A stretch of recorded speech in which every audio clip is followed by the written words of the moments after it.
अस्सलाम वालेकुम everyone, welcome to my channel Faiza Waseem. Distributed database system की हम न्यू सीरीज़ स्टार्ट कर रहे हैं और डिस्ट्रीब्यूटेड डेटाबेस सिस्टम के कोर्स को स्टार्ट कर रहे हैं। बेसिकली आज का हमारा फर्स्ट लेक्चर है और डेटाबेस मैनेजमेंट सिस्टम क्या होता है, आज की इस वीडियो में हम ये कवर करेंगे। जब हम इस टाइप के सब्जेक्ट्स पढ़ते हैं जैसे कि डिस्ट्रीब्यूटेड डेटाबेस सिस्टम हो गया या फिर डेटाबेस से रिलेटेड कोई डेटाबेस मैनेजमेंट सिस्टम हो गया या आप कहो कि data warehouse, data mining, जब आप डेटा से रिलेटेड कोई सब्जेक्ट पढ़ते हो ना तो इट इज़ वेरी इंपॉर्टेंट कि आपको उससे रिलेटेड टर्म्स एंड टर्मिनोलॉजीज़ भी क्लियर हो। तो जब हम डेटाबेस से रिलेटेड कुछ चीज़ डिस्कस करते हैं तो वहाँ पर डेटाबेस मैनेजमेंट सिस्टम, ये चीज़ें हमारे सामने आती रहती हैं बार बार। तो इट इज़ वेरी इंपॉर्टेंट कि इनके कॉन्सेप्ट्स आपको क्लियर हो। आज की इस वीडियो में हम इन्हीं दो कॉन्सेप्ट्स को क्लियर करेंगे, that what is the database and what is the concept behind database management system.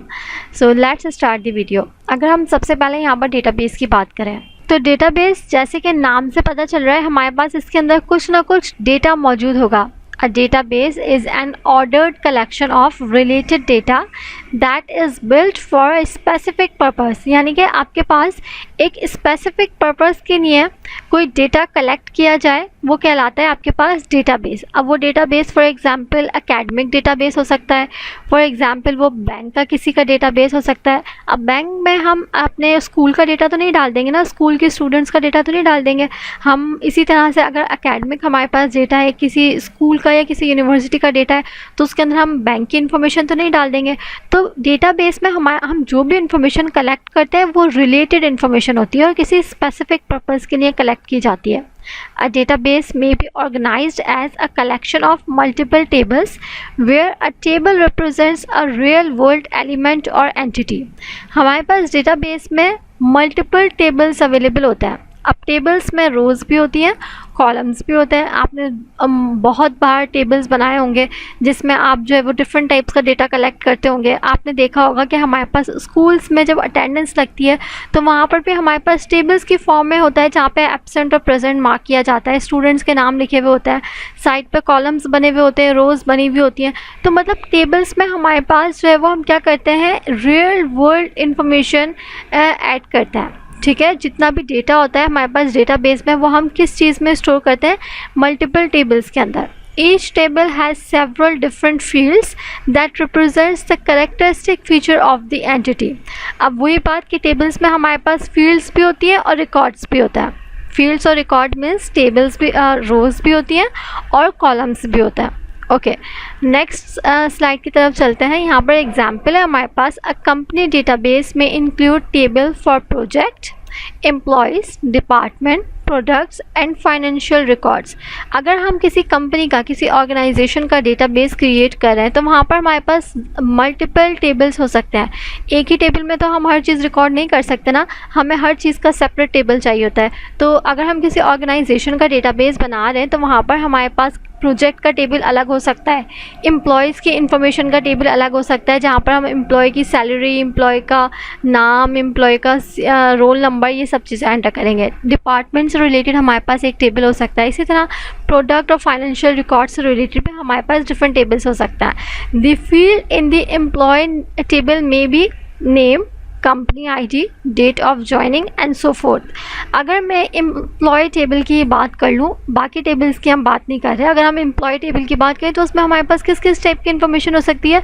उसमें हम एम्प्लॉय का नाम ऐड कर सकते हैं कि कितने हमारे पास एम्प्लॉयज़ हैं, उनकी कंपनी आईडी क्या है, उन्होंने कब ज्वाइन किया था, इस टाइप की इन्फॉर्मेशन हम एम्प्लॉय के टेबल में ऐड कर सकते हैं। ये तो हमें पता चल गया डेटाबेस हमें कि डेटाबेस क्या होता है। अब डेटाबेस मैनेजमेंट सिस्टम क्या होता है? A database management system is the collection of programs that enables creation and maintenance of the database। अब फॉर एग्जांपल अगर हमारे पास मल्टीपल डेटाबेस हैं, एक से ज़्यादा डेटाबेस है, तो उसको मैनेज करने के लिए हमें एक सिस्टम चाहिए जो कि उनको मैनेज करे, उनको एडिट करे, उनमें से चीज़ें डिलीट करे, उनमें से चीज़ें आप कहो कि अपडेट करता रहे टाइम बाय टाइम।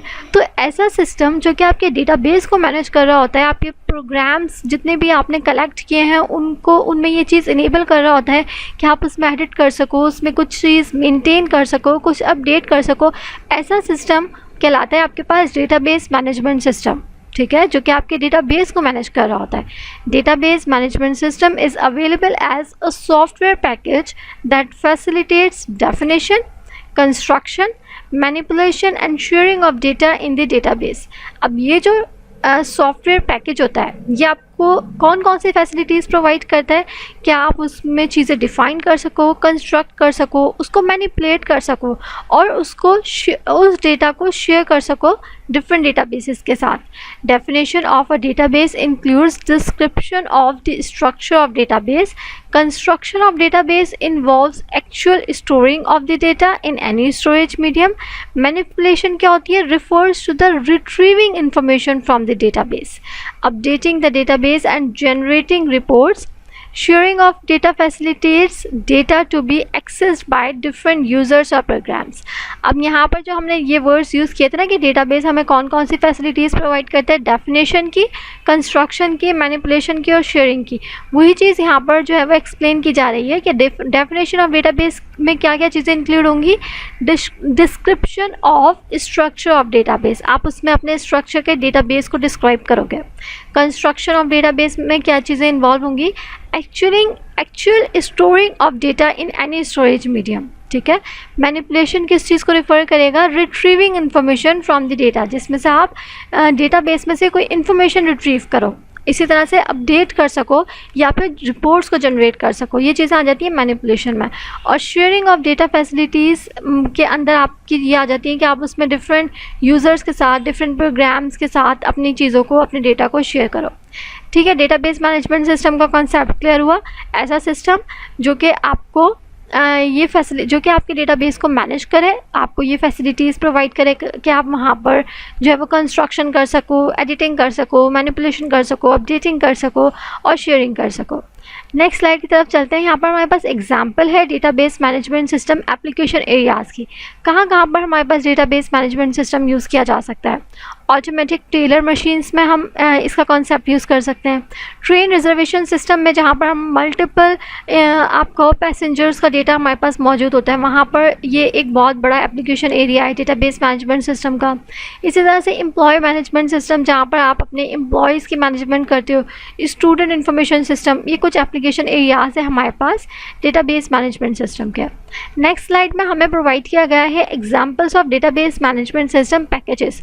जब आप डेटाबेस का काम करते हो तो वो आप कौन कौन से टूल्स, कौन कौन से पैकेजेस के ऊपर कर सकते हो, उसके कुछ नाम है यहाँ पर। MySQL पर आप काम कर सकते हो, Oracle के ऊपर कर सकते हो, SQL server, DBase, FoxPro, PostgreSQL etcetera. वैसे तो बहुत सारे पैकेजेस आपको और मिल जाएंगे, ये कुछ एग्जांपल्स हैं। आज की इस वीडियो में हमने बात की है डेटाबेस क्या होता है, डेटाबेस मैनेजमेंट सिस्टम क्या होता है, उसके एप्लीकेशन एरियाज़ की बात की और कुछ हमने उसके पैकेजेस, डेटाबेस मैनेजमेंट सिस्टम के पैकेजेस को की एग्जांपल्स को देखा। उम्मीद करती है वीडियो क्लियर हो गई होगी। वीडियो से रिलेटेड फीडबैक शेयर ज़रूर कीजिएगा। आज की वीडियो से हम database management system distributed database management system का कोर्स स्टार्ट कर रहे हैं। तो हमारे चैनल से कनेक्ट रहने के लिए आप कर सकते हैं हमारे चैनल को सब्सक्राइब। यहाँ पर आपको ऑलमोस्ट सभी कॉन्सेप्ट से रिलेटेड वीडियोस वॉच करने को मिल जाएंगी। अपना ख्याल रखिएगा, मुझे दुआओं में याद रखिएगा। अल्लाह हाफ़िज़।